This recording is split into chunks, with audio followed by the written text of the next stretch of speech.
7 शिक्क्यापैकी एक शिक्का फोडला ते मी पाहिले. तेव्हा 4 प्राण्यांपैकी एक मेघगर्जनेसारखा ध्वनीने ये असे म्हणाला. ते मी ऐकले. मग मी पाहिले तो एक पांढरा घोडा आणि त्याच्यावर बसलेला स्वार माझ्या दृष्टीस पडला. त्याच्याजवळ धनुष्य होते. मग त्याला मुकुट देण्यात आला. तो विजय मिळवीत आणखी विजयावर विजय मिळविण्यास निघून गेला. Praise the Lord. आपण पाहिलं की पांढरा घोडा हा कुठला घोडा आहे? सुवार्तेचा घोडा आहे. आणि प्रकटीकरण याचा 5व्या अध्यायामध्ये आपण पाहिलं की येशूला परमेश्वराच्या उजवीकडचं सिंहासन मिळालेलं आहे आणि स्वर्ग आणि पृथ्वी खालचा अधिकार आता येशूला प्राप्त झालेला आहे. आणि आता येशू काय करणार आहे? या पृथ्वी तलावरती जे त्याचे शिष्य आहे ते शिष्य या पृथ्वी तलावरती काय करणार आहे? याजक राज्य स्थापन करण्याची सुरुवात होणार आहे. Praise the Lord. हा पांढरा घोडा म्हणजे आपण काय पाहतो की पेंटिकॉस्टल दिवसापासून येशूची सुवार्ता पृथ्वीवरती सुरू झाली. Praise the Lord. का? कसं की पवित्र आत्म्याचा पण एक वेळ होता आणि येशू ख्रिस्ताचा पण एक वेळ आहे. आणि ह्या प्रकटीकरणाच्या पुस्तकामध्ये आपण पाहतो की संपूर्ण प्रकटीकरणामध्ये सगळे सण आहेत. Praise the Lord. हे सण आपल्याला प्रकटीकरणाच्या पुस्तकामध्ये पाहायला मिळतात. पहिला झाला वालांडनाचा सण पासोवर. दुसरा आहे पेंटिकॉस्टल सण म्हणजे हा 6वा. याचा पहिला शिक्का हा कोण आहे? पेंटिकॉस्टल सण आहे की विजयावर विजय मिळवत आता विश्वासणारे जाणार आहे आणि त्यांना काय मिळणार आहे? मुकुट देण्यात येणार आहे. Praise the Lord. आणि हा जो पांढऱ्या घोड्यावरचं मिळालेले धनुष्य मिळालेले असं म्हटलेलं आहे. Praise the Lord. आता हे त्याच्यामध्ये बाण नाहीये, केवळ धनुष्य आहे. बरोबर दिसतंय तुम्हाला? आता ह्याचं रहस्य काय आहे? धनुष्य आणि बाण मधला डिफरन्स काय? तर आपण पाहतो की परमेश्वराने हे सगळे जे आहेत हे युद्धाचे इक्विपमेंट्स आहे, या ज्याला म्हणतो ना हत्यारे, साधन आहेत, जे ते आत्मे चालतात घेऊन चालतात. पहा हे सेम जे वचन आहे जे प्रकटीकरणामध्ये 6व्या अध्यायामध्ये दिलेले तेच वचन आपण जकार्या याचं 6व्या अध्यायामध्ये पाहतो. जकार्याच्या पुस्तकाच्या 6व्या अध्यायामध्ये 1 पासून 8 पर्यंत.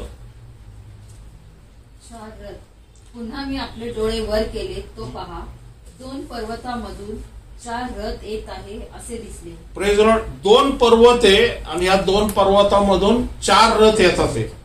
हे जकार्या काय करतोय? दृष्टांत पाहतोय.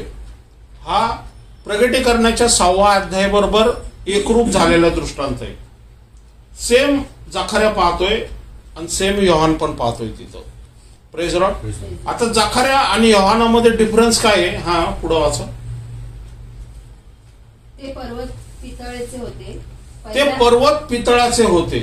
आता पर्वत हे 2 पर्वत सिंबल करतात. हे सिंबलला काय म्हणतो आपण? सांकेत, प्रतीक करतात हे येशू ख्रिस्ताबद्दल. कारण आपण प्रकटीकरणाच्या पहिल्या अध्यायाच्या 15व्या वाचनापासून पाहिलं की त्याचे पाय सोन पितळासारखे होते आहे ना. आणि इथं पण पितळाचा उल्लेख आहे. बरोबर. 2 पर्वत आहे म्हणजे जणू काय हे येशूचं अस्तित्व प्रगट करतात. ते 2 पर्वत आहे आणि हे घोडे कुठून निघतात? ते पर्वताच्या तिथून निघतात. म्हणजे ते पर्वताच्या अधीन झालेले. या पर्वताचं वर्चस्व, या पर्वताची वाणी ऐकणारे हे घोडे. रथ, इथं रथ म्हटलेले, इथं घोडे म्हटलेले. बरोबर आहे. हा घोडे होते. दुसऱ्या रथाला काळे घोडे होते. ओके. तांबडे होते, काळे होते. तिसऱ्या रथाला पांढरे घोडे होते. पांढरा घोडा होता जो आता पांढऱ्या घोड्याबद्दल आपण पाहते. आणि चौथ्या रथाला कबरे लालसर घोडे होते. Praise the Lord. प्रकटीकरणामध्ये हेच घोडे पुढं आपण जे पाहणार आहोत पण हे जकार्याला दिलेले. पुढं. तेव्हा मजबरोबर भाषण करणाऱ्या दिव्यदूताला मी विचारले, माझ्या स्वामी हे काय आहे? देवदूताने मला उत्तर केले, हे आकाशातील 4 वारे आहे. हे आकाशातील काय आहे? 4 वारे म्हणजे 4 आत्मे जे ह्या रथाला कंट्रोल करतात. वारेचा अर्थ आत्मे असतो. काय म्हणतात येशू ख्रिस्त काय म्हणतो की वारा तुम्ही बघितलाय का? तो कुठून वाहतो, कुठं जातो दिसतोय का तुम्हाला? नाही. तर येशू ख्रिस्त काय म्हणतो, पवित्र आत्मा हा, या नवीन जन्म हा असाच असतो जो आत्म्याद्वारे जन्म असतो. योहानाच्या पुस्तकामध्ये म्हटलेले. म्हणजे स्पिरिट म्हणजे काय? आता स्पिरिट आपल्याला दिसतात का? नाही. पण स्पिरिटची जाणीव आपल्याला होती, आत्म्याची जाणीव होती. म्हणजे ऍज अ वारा आपल्याला दिसत नाही, पण वाऱ्याची जाणीव आपल्या शरीराला होत असते. तसं जे म्हटलं, हे काय आहे? चार वारे आहेत. हा, उजरास असून प्रेज द लॉर्ड. कोणाच्या उजरास आहे ते? नाही, अखिल पृथ्वीचा प्रभू म्हणजे Yeshu Khrist. Praise the lord. Yeshu Khrist passover मध्ये स्वर्ग पृथ्वी खालचा अधिकार त्याला मिळत, सिंहासनावर बसलतो, त्यावेळेस तो अखिल पृथ्वीचा प्रभू होईल. Praise the Lord. हे जखाऱ्याने जुन्या करारामध्ये पाहिलेले. कळतंय तुम्हाला? जुन्या कराराच्या लोकांना, या इस्रायल लोकांना का दाखवलेले की पुढं जी घटना घडणार आहे. आता दानिएलाला पण दाखवलंय भविष्यवाणी, बरोबर आहे? पुढं घडणारी भविष्यवाणी. जखाऱ्याला सुद्धा दाखवले भविष्यवाणी. त्या यशाला सुद्धा दाखवले, कुमारी गर्भवती होईल. अरण्याची वाणी दाखवलेले योहानाबद्दल. दुसरं म्हटलं की इमॅन्युअल, आम्हा बरोबर देव. येशू ख्रिस्ताबद्दल पण सांगितलं. म्हणजे ज्या वेळेस देवाचा टाइम येईल त्यावेळेस त्या वचनानुसार तुम्ही त्या वचनाला प्रगट होताना विश्वासाने पाहता. या ती भविष्यवाणी प्रगट होताना विश्वासाने पाहताल तुम्ही की कुमारी गर्भवती होईल. हे तर हे सिक्रेट गोष्ट आहे, बरोबर आहे. पण आम्हा बरोबर देव हे तुम्ही बघू शकता. अरण्याची वाणी तर तुम्ही बघू शकता. मग तुम्ही कम्पेअर करायचं की यशाने लिहिलेलं आहे अरण्याची वाणी, बरोबर आहे. आणि मग अरण्याची वाणी तर आता योहाना जो संदेश आहे हा कोण आहे?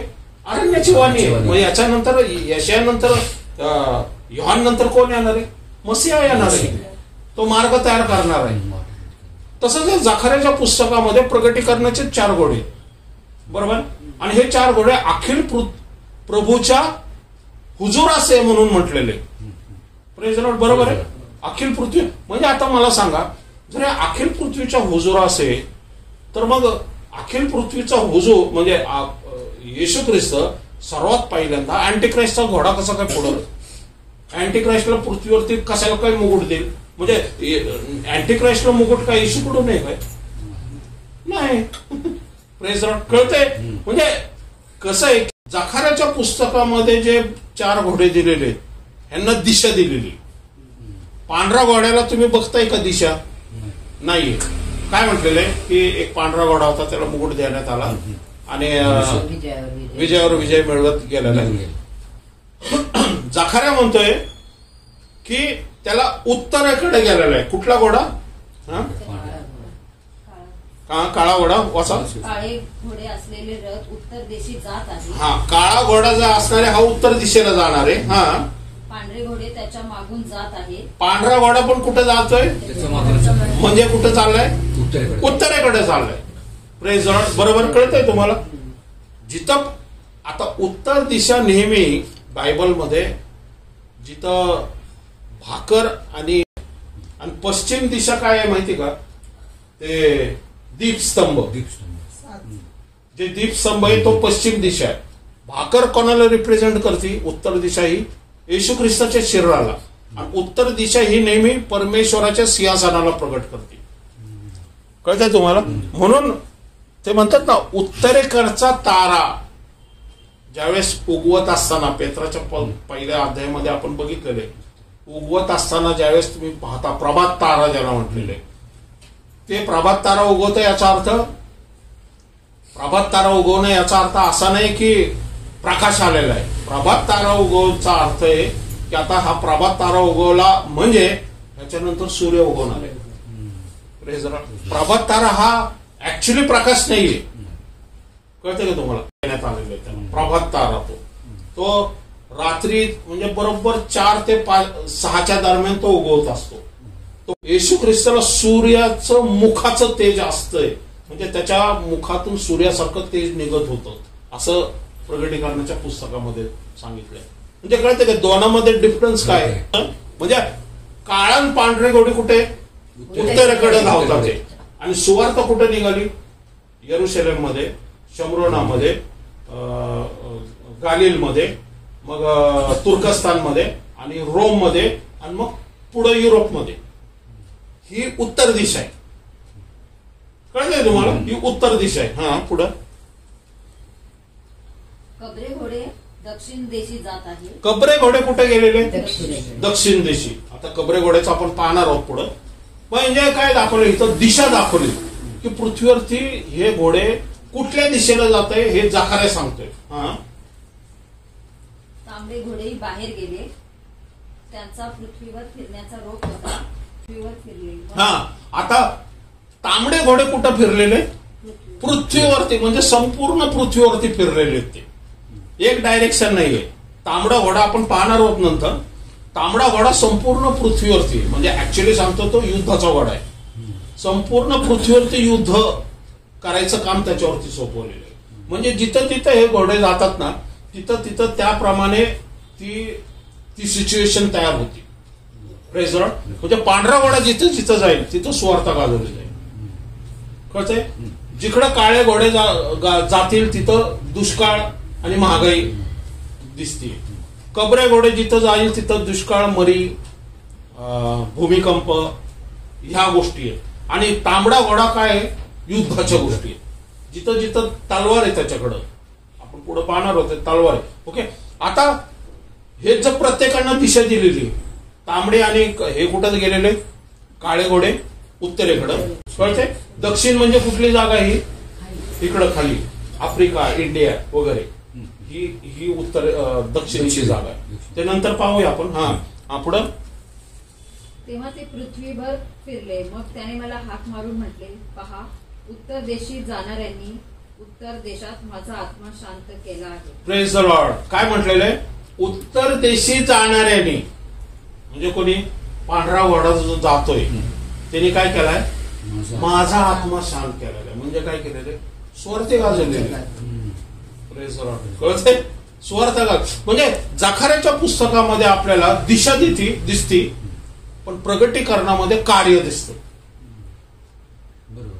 प्रगटीकरणामध्ये काय? मुकुट आहे, विजयावर विजय मिळवतो. दुसरं काय म्हटलेलं आहे? की त्याच्याकडे धनुष्य आहे आणि तो काय करते? सुवार्ता गाजवत चाललेला आहे.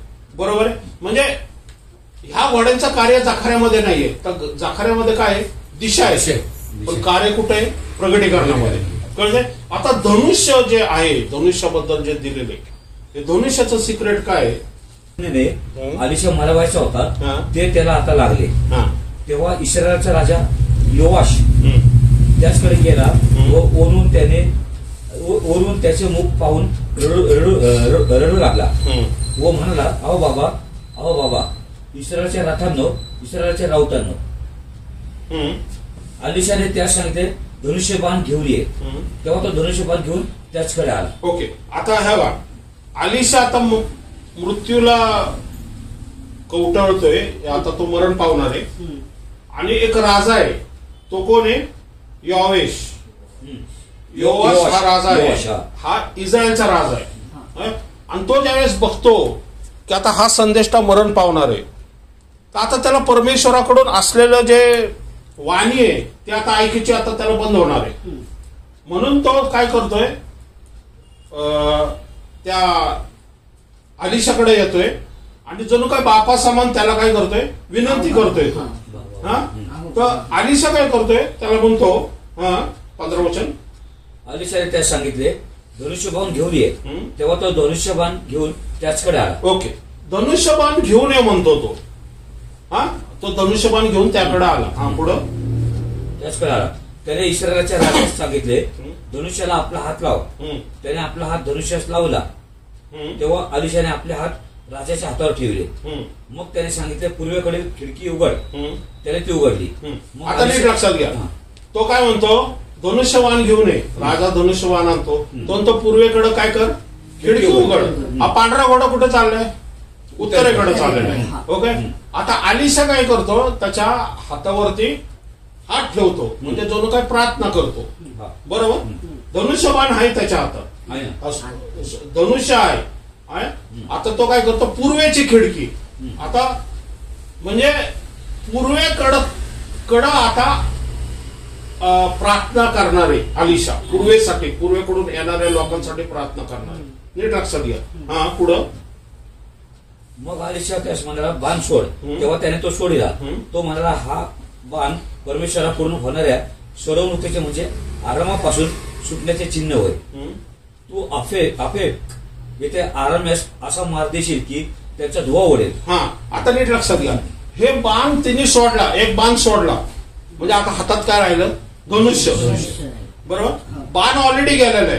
कुठे, पूर्वेकडे गेलेला आहे. हे मी कंपॅरिझन करतोय.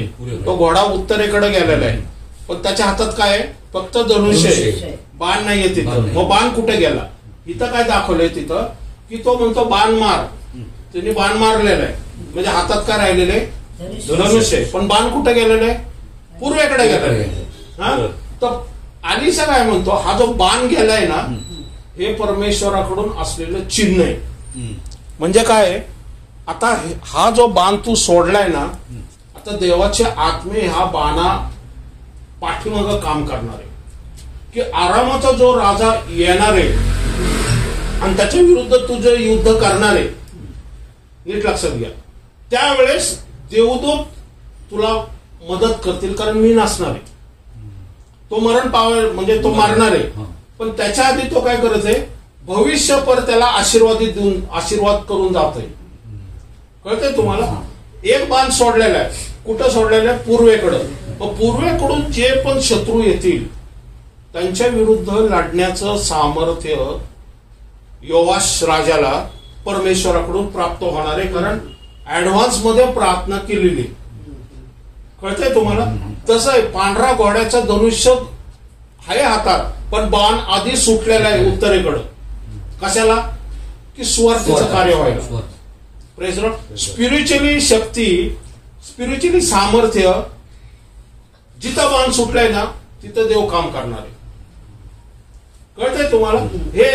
ह्याचं उदाहरण त्या पांढऱ्या घोड्याचं बाणाचं हे काय म्हणतात त्याला, हे सिक्रेट आहे, आपण काय म्हणतो त्याला, रहस्य इथं लपलेलं आहे. ओके, पुढे वाचा. तेव्हा तो त्याने सोडला. तो म्हणाला, हा बाण परमेश्वराकडून होणाऱ्या सोडवणुकीचे म्हणजे आरामापासून सुटण्याचे चिन्ह होय. तू आफेक येथे आरामास असा मार देशील की त्यांचा धुवा उडेल. त्याने त्यास म्हटले, बाण उचलून घे. आता म्हणतो की अजून बाण उचलून घे.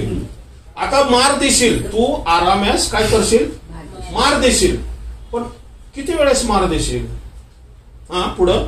त्याने त्यास म्हटले, बाण उचलून घे. त्याने ते उचलून घेतले. मग तो इस्रायलाच्या राजास म्हणाला, जमिनीवर बाण मार. तो 3दा मारून थांबला. कुठं बाण मार, आता जमिनीवर मार. एक बाण तर पूर्वेकडे सोडलाय त्यांनी. जो काय करणार आहे, परमेश्वर त्या बाणामागं काय करणार आहे, त्याला मदत करणार आहे. आणि त्याने आता म्हटलं की अजून बाण घे. त्याने एक बाण घेतला आणि खिडकीतून कुठं मारला, जमिनीवर मारला. असे किती बाण मारले त्याने, 3 बाण मारले. पुढं. तो 3दा मारून थांबला. तो काय केलं त्याने, 3दा मारून थांबला. देवाचा माणूस त्याच्यावर रागावून म्हणा, तू 5-6 वेळा बाण मारावायचे असते, म्हणजे आरामाचा क्षय होईपर्यंत तू त्यास मार दिला असतास. आता तू त्यास 3 वेळा मात्र मार देशील. Praise Lord. काय म्हटलेले कळतंय रहस्य. आता तू जर 5-6 वेळा जर मारला असता बाण तर तो पूर्ण नष्टच झाला असता. पण आता तू 3दाच मारल्यामुळे काय होणार आहे, तू 3दाच फक्त त्याला पराजय करू शकशील. त्याच्यानंतर 4थ्या वेळेस पराजय करणं देव तुला मदत नाही करू शकत. म्हणून तो रागवून म्हटलेला आहे. कळतंय तुम्हाला, रहस्य कळतंय. एक बाण पूर्वेकडे गेलेला आहे, जो चिन्ह आहे परमेश्वराकडून, पण 3 बाण काय आहे, योवाश हा त्याला मार देणार आहे. ते जमिनीवर मारलेले बाण. कळतंय तुम्हाला. पुढं. नंतर आली 3 वेळा मात्र मार देशील. अलिशा मृत्यू पावला. लोकांनी त्यास मूठमाती दिली. 9व्या वर्षाच्या आरंभी. ओके, झालं. अलिशा मृत्यू पावला, लोकांनी त्यास काय दिले, मूठमाती दिली. ओके. आता त्याचा पुत्र योआश म्हणजे कोण, ज्यांनी ज्याला अलिशाने हात लावून प्रार्थना केली होती. पण बघा योआश इथं लिहिलेलं आहे, तिथं पण योआश आहे. बरोबर आहे. हो. त्याने काय केलं? योआश याने परत घेतली. योबाशाने त्याला 3दा मार देऊन इस्रायली नगरे परत घेतली. Praise the Lord. कळतंय? 3दा ही फ्युचर मध्ये घडलंय.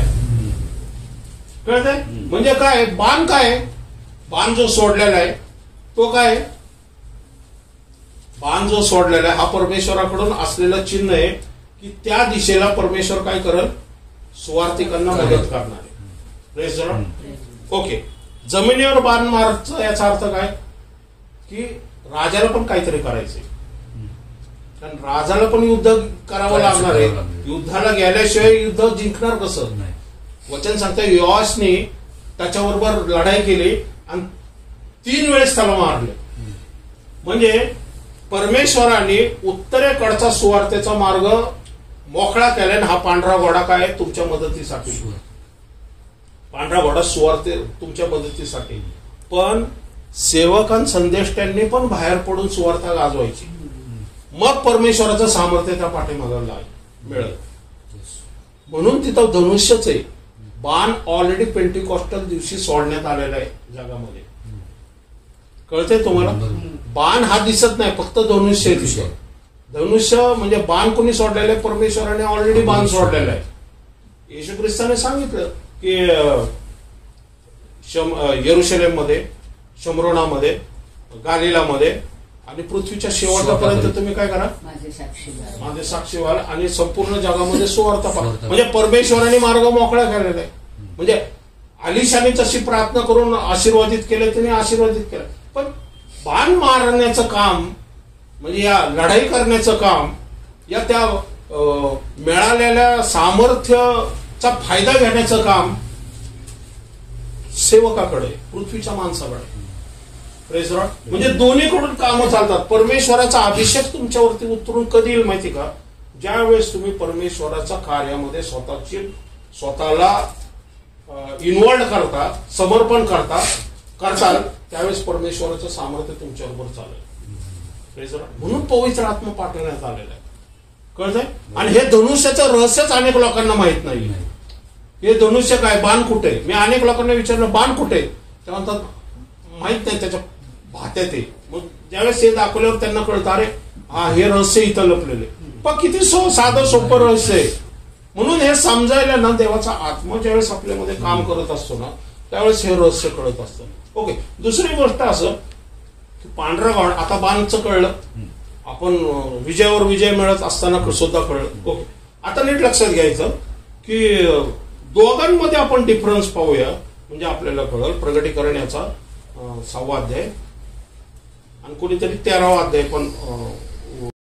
आणि त्याच्यावर बसलेला स्वार माझ्या दृष्टीस पडला. Okay okay. 13वा अध्यायामध्ये 13वा अध्याय प्रगटीकरणाच्या आणि पहिलं वचन. नंतर मी एक श्वापद समुद्रातून वर येताना पाहिले.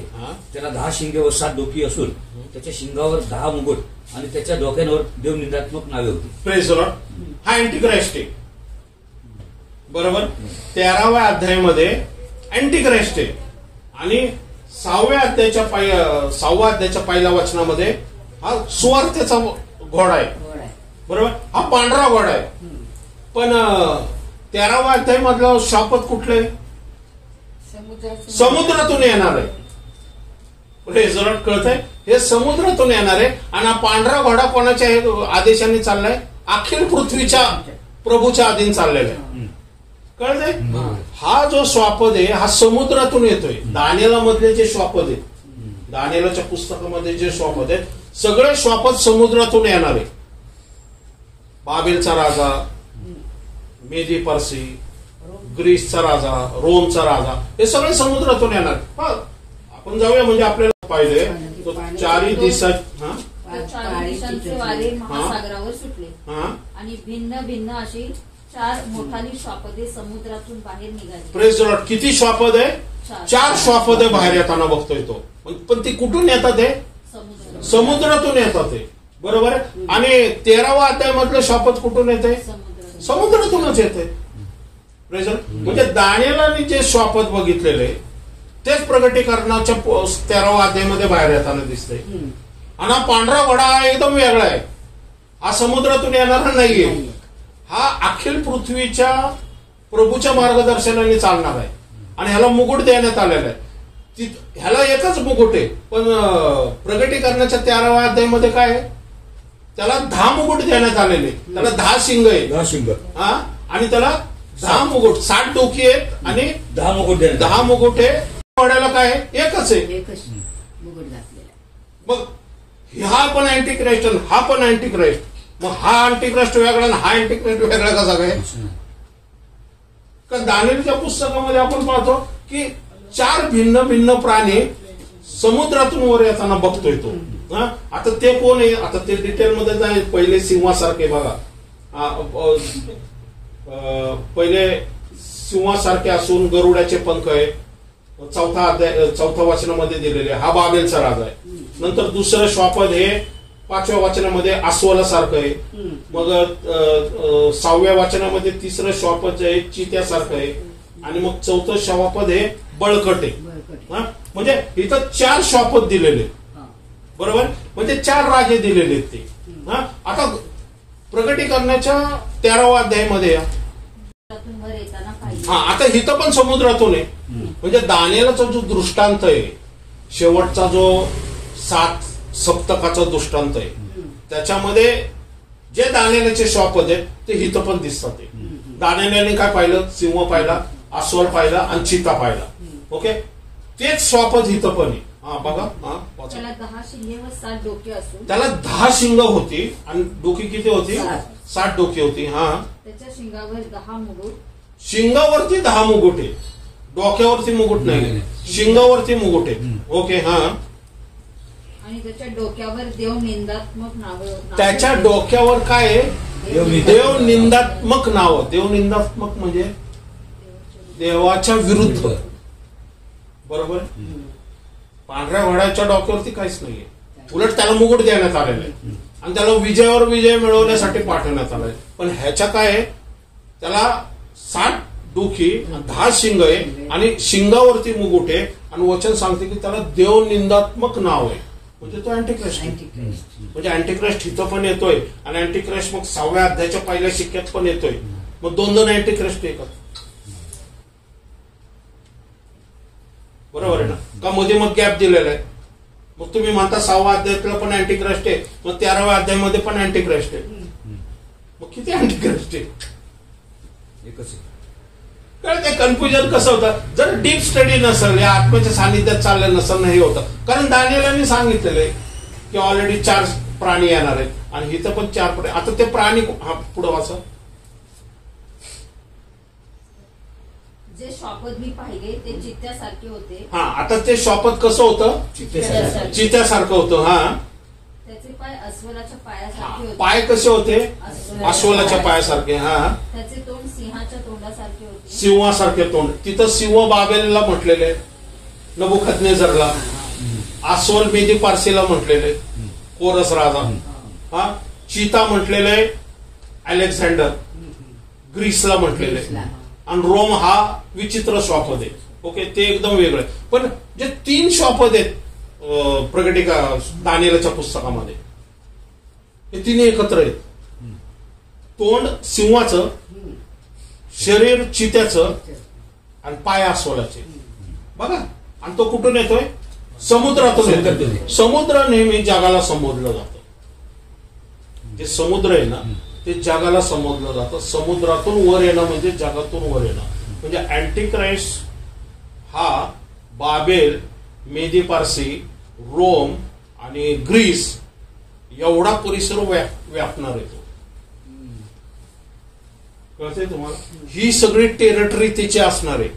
म्हणजे तिथं बाबेलचं एक पट्टा होता, त्याच्यापेक्षा मोठा मेदी पारसीचा होता. मग अलेक्झांडरचा त्याच्यापेक्षा मोठा होता आणि रोमचा तर मग अजूनच मोठा होता.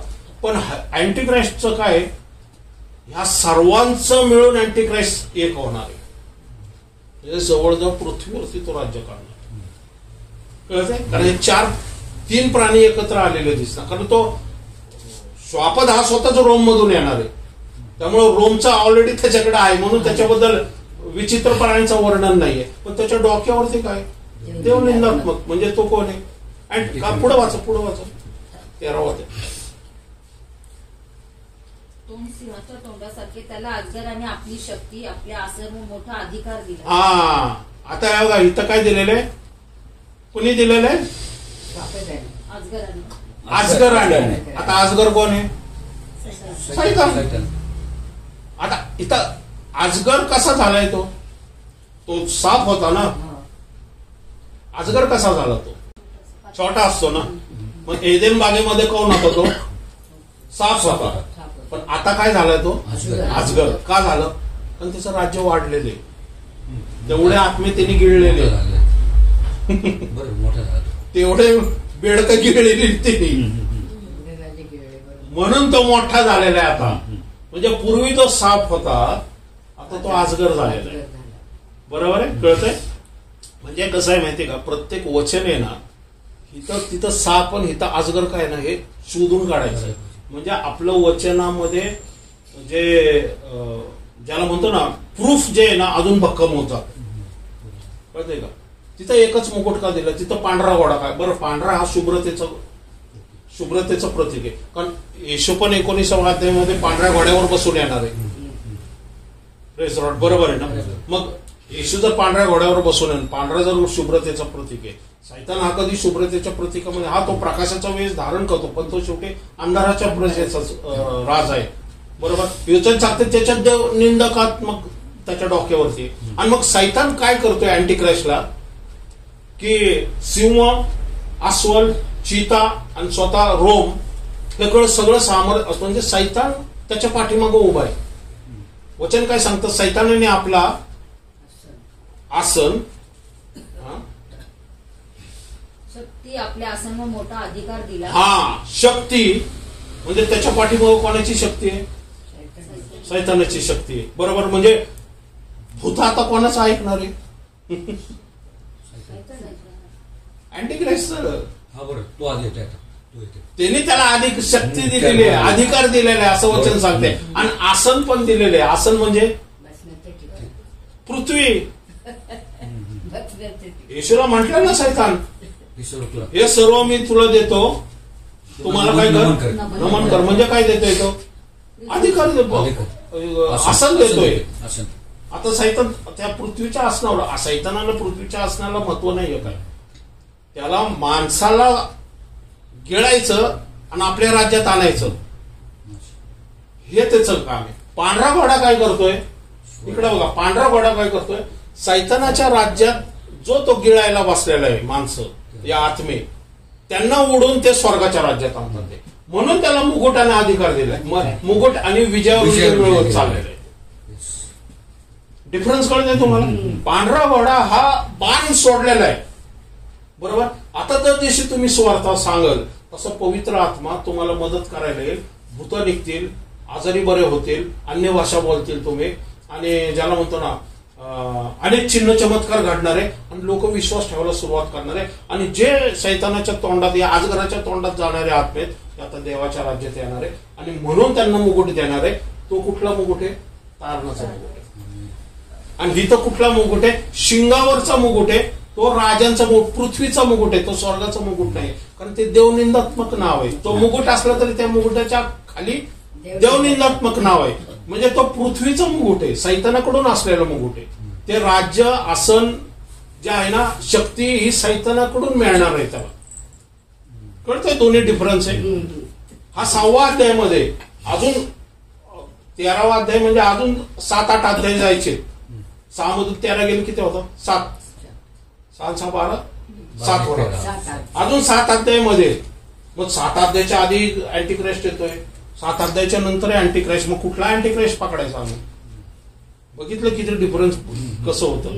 मग नीट समजून घेणं. कारण 13व्या अध्यायापासून पुढची जे 3.5 वर्षे, अँटिक्राइस्टचे जे 3.5 वर्ष आहेत मंदिरामध्ये बसण्याचे, हे 13व्या अध्यायापासून सुरू होतात.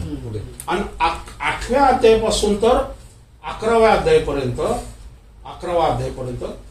पहिले 3.5 वर्ष म्हणजे 2 संदेश त्यांचं कार्य. आणि 13व्या अध्यायापासून 19व्या अध्यायापर्यंत जे अँटी क्राइस्ट आहे त्याचे 3.5 वर्ष कळतंय तुम्हाला, म्हणजे 7 वर्ष झाली.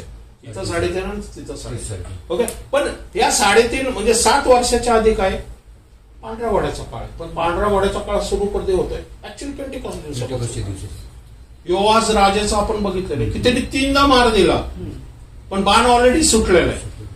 कळलं. ते परमेश्वराकडून त्याला सामर्थ्य मिळणार. कधी सामर्थ्य मिळणार? ज्यावेळेस तो युद्धाला जाईल सामर्थ्य मिळेल. म्हणजे ज्यावेळेस तुम्ही सुवार्ता सांगताल प्रेज द लॉर्ड, त्यावेळेस पवित्र आत्मा तुमच्या मदतीला येईल. हा सुवार्थिक घोडा तुमच्या मदतीला येईल. देव अखिल पृथ्वीचा प्रभू तुमच्या पाठीमागं उभा आहे आणि देवाचं सामर्थ्य, शक्ती आणि राज्य व याजक जे तुमच्यावरची सोपवलेली जबाबदारी आहे ना तेच तुमच्या पाठीमागं. Praise the Lord. इथं सैतान पाठीमागं आहे अँटी क्राइस्टच्या. कळते दोघांमध्ये डिफरन्स. Praise the Lord. आणि म्हणून पांढरा वाडा हा सुवार्थिकाचा घोडा आहे. सुवार्थ आपल्याला स्पष्ट शब्दात माहिती आहे पेंटिकॉस्ट दिवसापासून चालू झालेली आहे. 2रा अध्यायापासून जेव्हा पेत्र उभा राहिला, पवित्र आत्मा उतरून आला, पेत्र उभा राहिला आणि त्यांनी संदेश सांगितला. तो संदेश कुठला होता? मोशेचा संदेश होता, योएलचा संदेश होता, दाविदाचा संदेश होता. आणि त्याच्यानंतर मग वचन सांगते की त्यांच्या अंतःकरणात चुटपुट लागली आणि ते म्हटले की आम्ही काय करावं. तर तो काय म्हटला, पश्चाताप करा, पापपदरी घ्या आणि येशूला तारणारा म्हणून स्वीकार करा, येशूच्या नावात बाप्तिस्मा घ्या, म्हणजे तुम्हाला पवित्र आत्मा मिळेल. आणि मग वचन सांगते की 3,000 लोक, माडीवरच्या खोलीत किती लोक होते? 120 होते. म्हणजे तारणाचा मुकुट किती लोकांना मिळाला होता? 120 लोकांना. बरोबर. आता 3,000 झाल्यावरती किती संख्या झाली? 3,120. म्हणजे 3,120 अजगराच्या तोंडातून मायनस झाले आणि स्वर्गाच्या राज्यात गेले. Praise the Lord. कळतंय तुम्हाला डिफरन्स? कळतोय. म्हणजे अजगराच्या तोंडात जाणार होते ते आत्मे, ते आता देवाच्या राज्याचे वाटेकरी झाले आणि परमेश्वराची लेकरं झाली. म्हणून त्यांना हा घोड्यातर्फे म्हणजे हा येशूतर्फे काय मिळालेलं आहे? तारणाचं मुकुट. आणि ते आता काय करणार आहे? विजयावर विजय मिळवत जाणार आहे. कशामुळे कोणावर विजय मिळवणार आहे? ते सैतानावर विजय मिळवणार आहे, आजारावर विजय मिळवणार आहे, परिस्थितीवर विजय मिळवणार आहे, संकटावर विजय मिळवणार आहे, ते प्रत्येक समस्यावर विजय मिळवणार आहे. का माहिती का? येशू ख्रिस्त त्यांच्यावर. अखिल पृथ्वीचा प्रभू तुमच्याबरोबर आहे. अँटी क्राइस्टच्या हातातून तुम्हाला सोडवण्यात आलेला आहे, सैतानाच्या हातातून तुम्हाला सोडवण्यात आलेलं आहे. आणि म्हणून हा जो घोडा आहे हा विजयावर विजय मिळवण्याचं काम करतोय. पण आम्हाला काय करणार आहे? विजय आमचा ऑलरेडी आहे. पण येशूने सांगितलंय पुरा हुआ, मी तुम्हाला सर्व अधिकार दिलेले असं येशूने सांगितलेलं आहे. पण वापरतो का नाही हे प्रत्येक व्यक्तीवर अवलंबून आहे.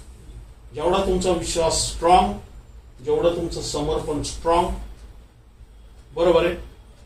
समर्पण म्हणजे सरेंडर. जेवढं स्ट्रॉंग ना तेवढं तुमचा विजय स्ट्रॉंग निश्चित. पण जिथं विश्वास डगमगला तिथं मग खूप झगडून राज्य मिळवावं लागलं. कळते. म्हणून आपला जेवढा विश्वास स्ट्रॉंग आहे ना, पहा कसं एक गोष्ट सांगतो तुम्हाला, जेवढं तुम्ही सरेंडर करण्याचा अर्थ काय होतो? संपवूया आपण. सरेंडर करण्याचा अर्थ काय होतो माहिती का? सरेंडर म्हणजे समर्पण होणं परमेश्वराला. समर्पण होणं म्हणजे जी गोष्ट आम्हाला आवडती ती क्रूस खांबावरती चढवणं. म्हणजे मला समजा राग माझ्या जीवनाचा अविभाज्य घटक आहे, या व्यसन माझ्या जीवनाचा अविभाज्य घटक आहे, या खाणं माझ्या जीवनाचा अविभाज्य घटक आहे, या पैसा माझ्या जीवनाचा अविभाज्य घटक आहे ना, त्याला खेळायचं आणि आत्मा जसं म्हणतो ना त्यानुसार चालायचं. कारण आपण समर्पण काय करतो आपण माहिती का? जे आपल्याला बेस्ट गोष्ट आहे ना ती समर्पण करतो. म्हणून परमेश्वराने त्याला म्हटलं तुझा आवडता इसाक समर्पण कर. हे जरा परमेश्वराला इसाकाची गरज नव्हती, पण ते जे शिंग अडकलेला एडका खालून त्याला दिसणार नाही. तो ज्यावेळेस डोंगरावरती जाईल इसाकाला अर्पण करेपर्यंत तो येडका दिसणार नाही, पण ज्यावेळेस अर्पण करायची वेळ येईल, त्याचा विश्वास ज्यावेळेस पारखला जाईल, त्यावेळेस त्याला तो येडका दिसेल. म्हणजे परमेश्वराचं सामर्थ्य, परमेश्वराची सुटका, परमेश्वराचं फ्युचरचे आशीर्वाद जर तुम्हाला बघायचे असेल ना, तर आपली आवडता इसाक अर्पण करावा लागतो. पण अनेक लोकांना कसं आहे की मी तेच सांगतोय, आम्हाला सर्वात जी आवडती आता व्यसन, एखाद्या व्यक्तीला व्यसन खूप आवडतं, व्यसन ज्यावेळेस तो अर्पण करेल ना, तर मग देव त्याला कार्यामध्ये वापरेल.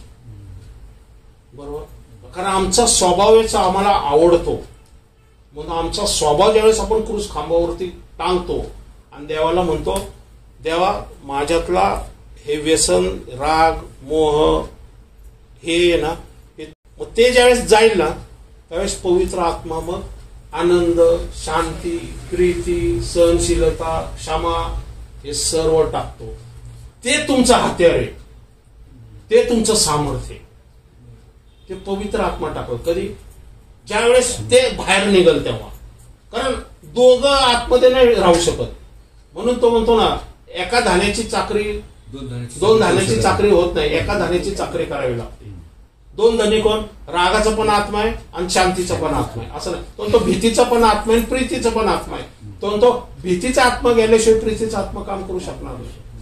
मग आपल्याला भीतीच्या आत्म्याला घालवण्यासाठी आपल्याला देवाच्या पवित्र आत्म्याची मदत घ्यावी लागेल. त्यावेळेस पवित्र आत्मा उतरून येईल आणि पवित्र आत्मा तुम्हाला येशूबद्दल सांगेल ना, त्यांनी क्रूस खांबावरती कसा विजय मिळवलाय, पवित्र सैतानाला कसं हरवलंय. त्यावेळेस तुम्ही म्हणता, अरे मग येशूच्या नावात तुम्हाला कळेल की येशूचं सामर्थ्य माझ्यामध्ये, मग तुमच्यातली भीती निघून जाईल.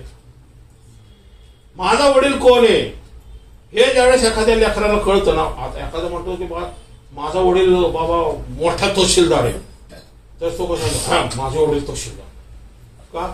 कारण त्याला ती पोस्टची व्हॅल्यू माहिती आहे. तसं परमेश्वर कोण आहे, येशू कोण आहे हे जर आपल्याला कळलं ना, तर सैतानाला घाबरणार नाही. पण का माहिती का? पण त्याला पायाखाली तुडवलेले दिलेले, तो मी तुडवलेलं आहे. मला तुडवायची गरज नव्हती, पण मी तुम्हाला तुमच्यासाठी मी तुडवलं आणि तुमच्या पायाखाली दिलेले. आता पायाखाली चाच पडा की तो तुमच्या पायाखाली, त्याला तुमच्या शरीरात या डोक्यावर बसू देऊ नका. बरोबर, आपण ज्यावेळेस त्याला आपल्या शरीरामध्ये या आपल्या स्वभावामध्ये जागा देतो ना, मग तो कब्जा करतो आपल्या शरीराचा, विचार कल्पनाचा, आणि सर्वात कमकुवत मग लेकर आपण बनतो. ऍक्च्युली आपण राजन याजकसाठी आपल्याला बोलवले, पण आपण गुलाम बनतो त्याचे. पण तुम्ही मी कोण आहे? राजन याजक. म्हणा, मी ह्या पृथ्वी तलावरती राजे आणि याजक आहे. ह्या पृथ्वी तलावरती येशूच्या नावात राज्य करण्यासाठी माझी परमेश्वराने त्याचं लेकरू म्हणून नेमणूक केली आहे. सैताना, तुझ्या सामर्थ्याला, शक्तीला, आसनाला मी घाबरत नाही, कारण युग स्वर्ग पृथ्वी खाली ज्या नावाला श्रेष्ठ नाव असं म्हटलेलं आहे, त्या येशूच्या नावात मी सैताना माझ्या जीवनातून निघून जायच्या नाही. येशूच्या नावात. आमेन. थँक्यू. Praise Lord.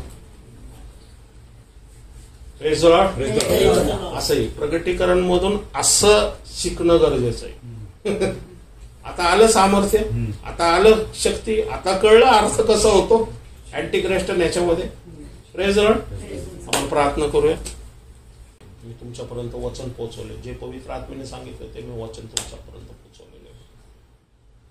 धन्यवाद मागतो परमेश्वरा देपा, इथं जमलेल्या प्रत्येकाला तू आज वचनाद्वारे आशीर्वादित केले देपा. आम्हाला कळलेलं आहे देपा, खरोखरीच देपा आपण घोडा हा मुकुट घेऊन चाललेला आहे, आणि परमेश्वरा देपा हा तारणाचा मुकुट आम्हाला प्रत्येकाला मिळालेला आहे. हा पेंटिकॉस्टल दिवसाचा सण आम्हाला दाखवतोय देपा. खरोखरीच हा पांढरा घोडा बसलेला दूत जो आहे हा आम्हाला सहाय्य मदतीसाठी पाठवलेला आहे देपा. आणि पवित्र आत्मा आमच्यामध्ये राहण्यासाठी पाठवलेला आहे देवा. त्यामुळे परमेश्वरा देवा, तू आम्हाला आज आशीर्वादित कर देवा. इथं जमलेल्या प्रत्येकाला आशीर्वादित कर दे. पण ख्रिस्त येशूच्या नावात त्यांच्या सर्व गरजा पूर्ण कर. ज्यांना मानसिक टेन्शन असेल, तणाव असेल, निघून जाऊ दे येशूच्या नावात देवा. ज्यांचं शरीर कमजोर असेल, आजारी असेल देवा, व्हायरस इन्फेक्शन या अजून काही गोष्ट असेल, येशूच्या नावात त्यांना हील कर देवा. आणि तुला बसलेल्या फटक्याने आम्हाला आरोग्य प्राप्त झालेलं आहे देवा. प्रत्येकाला आरोग्य दे देवा. आणि प्रत्येकाची गरज ख्रिस्त येशूमध्ये पूर्ण कर देवा. तुझं वचन सांगते, बलाने नव्हे, पराक्रम नव्हे, माझ्या आत्म्याने कार्यसिद्धी होईल. होय देवा, प्रत्येकाला आज आशीर्वादित कर देवा. जसं आणलंच तसं जात असताना आमच्यावर बघा. पुढच्या आठवडा पूर्ण देवा, तुझी दया कृपा आमच्यावरती असू दे. येशूच्या नावात मागतो म्हणून तो ऐक. आमेन. Thank you, Jesus. Thank you, Jesus.